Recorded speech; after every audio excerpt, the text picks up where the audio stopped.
Hello and thank you for joining us here at the First Alert Desk. I'm Maria Moreau. Moments from now, we're expecting to hear from Atlanta police, who will be providing an update into an ongoing homicide investigation out of Buckhead. Now, I want to give you a little bit of background while we wait for this press conference that you're looking at to begin.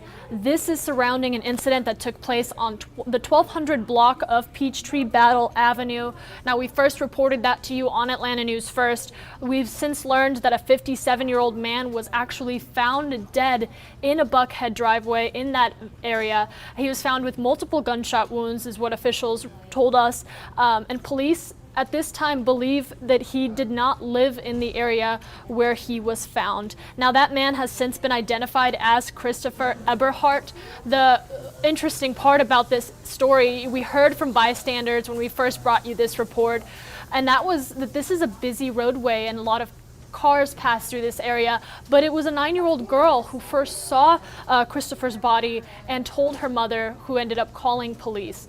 Now, all of that has transpired, which brings us to this moment where we are expecting to hear from Atlanta police, really moments from now. They called a press conference at about 1:30. It's currently 1:37. We do know that they are about to begin shortly, and we are just waiting to begin to hear the latest updates into this investigation.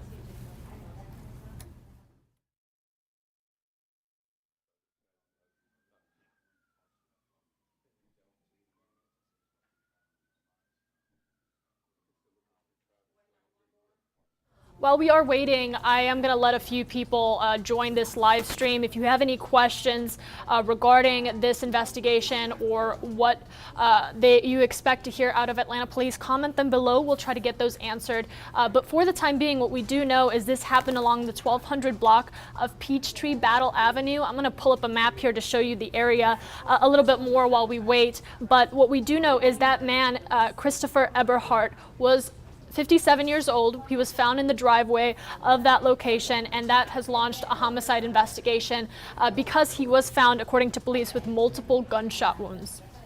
No word currently on a person who may be responsible for this. We are not going to speculate if that is the update that they're going to give us, but we will tune in and cover everything that we know up until this point with the most recent information from Atlanta police.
I believe they will begin speaking here shortly. Let's tune in. Okay, good afternoon. I am Peter Malecki. I'm a major with the Atlanta Police Department. First and foremost, on behalf of the Atlanta Police Department, our thoughts, prayers, and condolences go out to the family of Mr. Chris Eberhardt. I am happy to announce today that we will be providing an update on this case, and thankfully we were able to have a quick resolution on the senseless act of violence in our city, and we were able to charge one individual with the death of Mr. Eberhardt. Behind me to my left is Detective Kevin Lampacker. He was the lead homicide detective assigned to this case. And to my right is Lieutenant Jermaine Dearlove. He is the homicide commander. First of all, anytime we have such a senseless act in our city, it is of the highest priority to this police department that we work as diligently, as quick, and as hard as we possibly can to track down each and every lead in order to bring justice to our grieving families. I'm going to turn this over right now to Detective Leon Packer. He will provide a timeline that will make this case make sense, and then he will be able to provide some of the investigative steps that we took that ultimately led us, in assistance with our federal, state, and local partners, not only in Georgia, but in the state of Alabama, to make a quick arrest in this case. So, Detective Leon Packer. Hello, my name is Kevin Leon Packer. That's KEVIN-LEONPACHER. Again, I'm a detective within the homicide unit under our homicide unit commander, Lieutenant Dearlove, and Major Crimes Commander, Major Malecki. On Thursday, October 13th, at about 4:20 a.m., an Atlanta police officer conducted a traffic stop on a vehicle that we believe was a stolen vehicle. It had no license plate on the back of it, and this was in the area of Interstate 75 and Moores Mill Road. The driver of that vehicle fled the traffic stop, and the officer had reported that there were 2 occupants inside. The officer continued in the path of flight of that vehicle, at some point losing sight of it, but then finding it on Northside Parkway overturned. But there was only 1 occupant inside the vehicle at that time. That occupant had sustained some injury and was transported to Grady Hospital, and that was Mr. Braylon Esprit. There were no other occupants inside the vehicle. We believe the second occupant was Mr. Travis Landry, and that somehow he evaded apprehension and detection as being inside of that vehicle prior to it overturning, or escaped the overturned vehicle after prior to the arrival of police. And we believe that he was walking around Buckhead, somewhere in that same area, with a firearm, trying to obtain new form of transportation. And we believe that at some point he came across Mr. Eberhardt backed into a driveway on Peachtree Battle Avenue, and he approached him, confronted him, and that confrontation led to the motor vehicle hijacking of Mr. Eberhardt's GMC Sierra pickup and his shooting death there at the scene. At some point, Mr. Landry linked back up with Mr. Esprit. Mr. Esprit left Grady Hospital sometime around 9:30 that morning, and after the 2 joined back up in the pickup truck, they fled the state of Georgia in Mr. Eberhardt's pickup truck, and we tracked that vehicle to Alabama, southbound on Interstate 65. We relied on some of our federal law enforcement partners to help coordinate a interdiction attempt to intercept that vehicle southbound on Interstate 65. And local, state, and federal law enforcement agencies participated in the stop of that pickup truck as it was entering Mobile County in South Alabama. 2 occupants were found inside the vehicle, Mr. Esprit and Mr. Landry, and were subsequently arrested for being in possession of the stolen automobile. They were taken to the Mobile County Jail. I communicated again with our local partners, law enforcement partners there, and hopped in the vehicle and drove straight to Mobile County.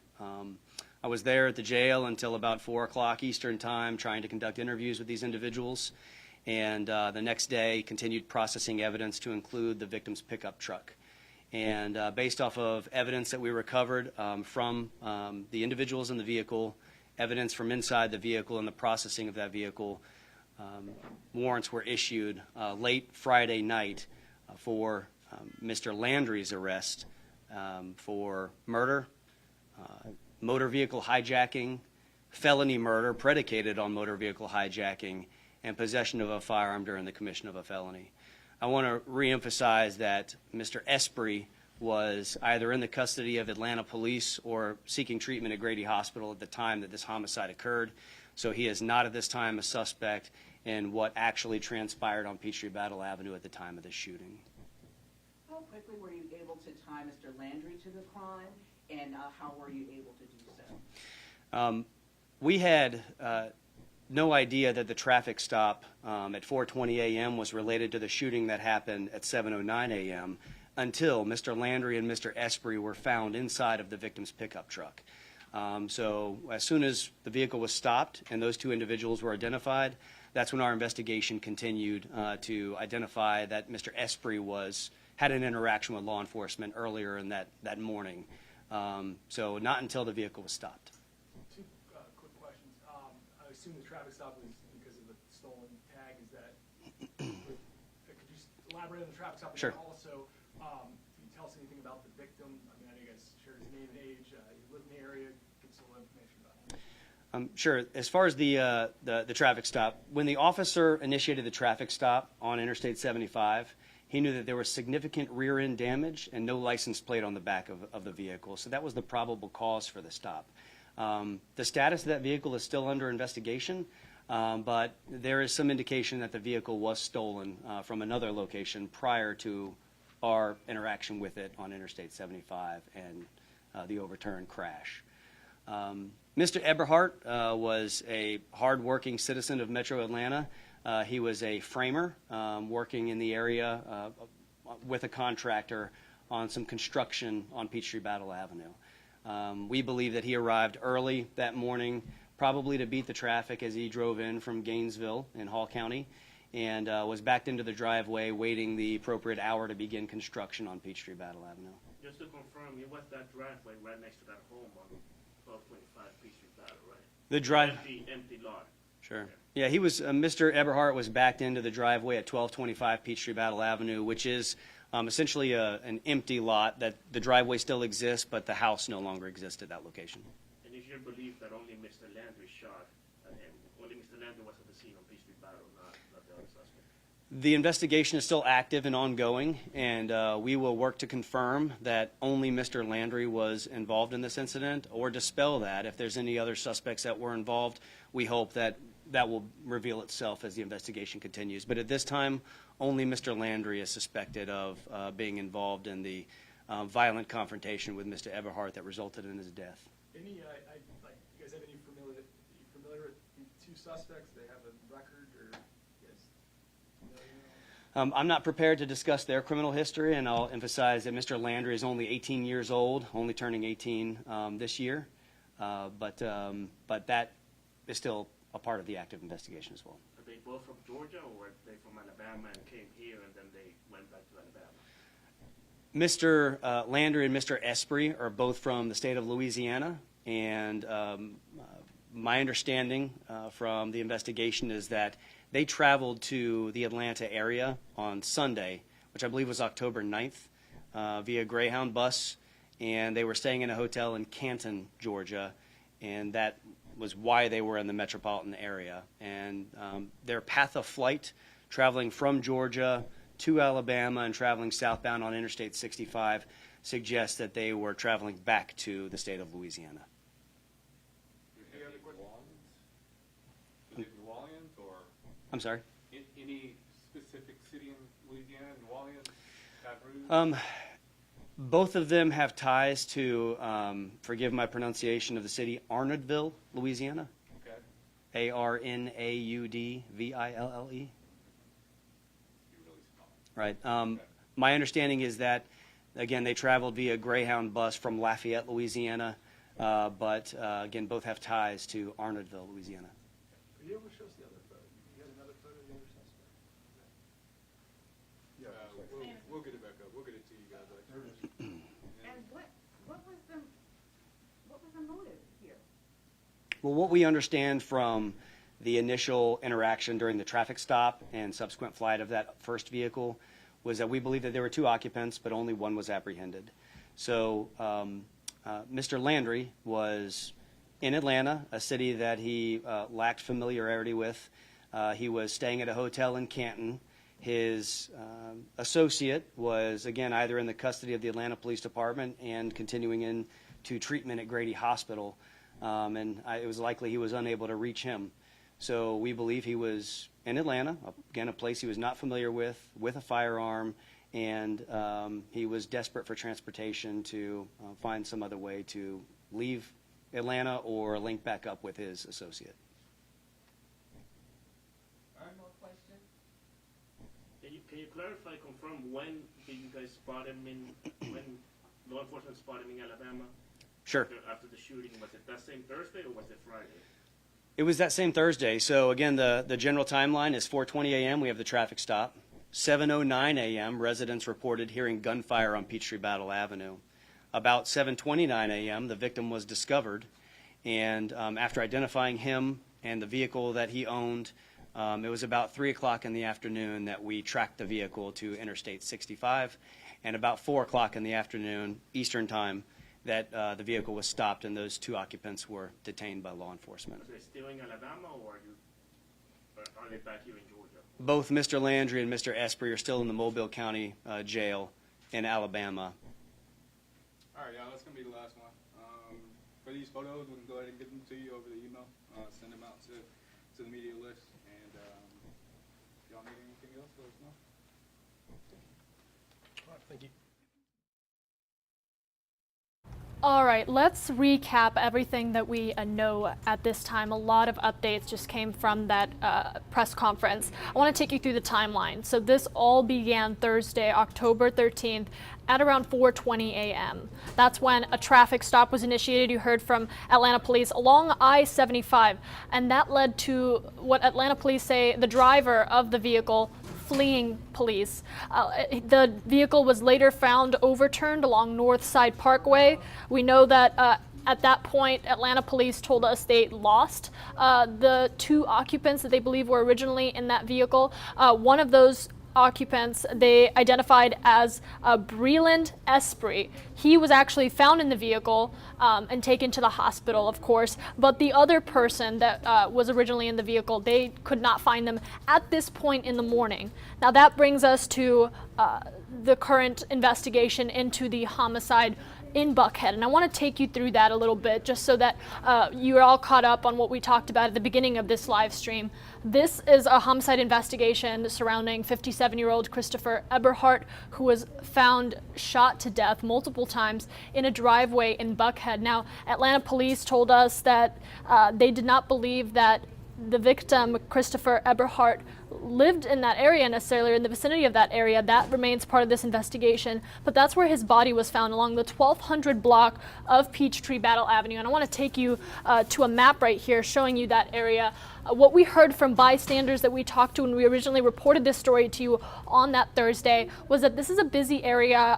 It's considered a safe neighborhood, so it's definitely something that has shaken the community, is what we heard from a couple neighbors in the area that we spoke to. But let's move along that timeline. So that brings us to 7:29 when police found the victim, Christopher Eberhardt, in the driveway, and that investigation really began. At this point, they had not connected the prior traffic stop and police car chase to this homicide investigation. We will learn more about that as we move through this timeline. So 7:09, neighbors in the area report hearing gunshots. By 7:29, police find the victim, Christopher Eberhardt, in this location, 1200 Peachtree Battle Avenue Northwest. And you can see a little bit of the area, and I can zoom out here just to show you its proximity to everything else. So definitely one of those quiet neighborhoods. We actually heard from the woman who called police saying that her 9-year-old daughter actually found Christopher Eberhardt's body in the driveway as they were driving by, and told her mom, hey, there's somebody in the driveway, which prompted the mother to call police. That's how this investigation kicked off, really. But let's continue taking you through the timeline. Now, according to Atlanta police, at 3 p.m., they found Esprit in a vehicle. Esprit, I should say, the other suspect that they identified as 18-year-old Travis Laundrie, in a vehicle in Alabama, and I believe that was along Interstate 65 in Alabama. Police have identified Travis Laundrie as the sole suspect in the homicide investigation in Buckhead. Now, they explained that the reason they did not suspect Breland Esprit or are bringing charges against him for the murder of Christopher Eberhardt is because he was in the hospital. If you recall, that overturned vehicle, he was in that vehicle, he was taken to the hospital. So the timeline that they have identified, with the shots being fired at 7:09 and arriving to the scene at 7:29, according to police, Breland Esprit was still in the hospital at that time.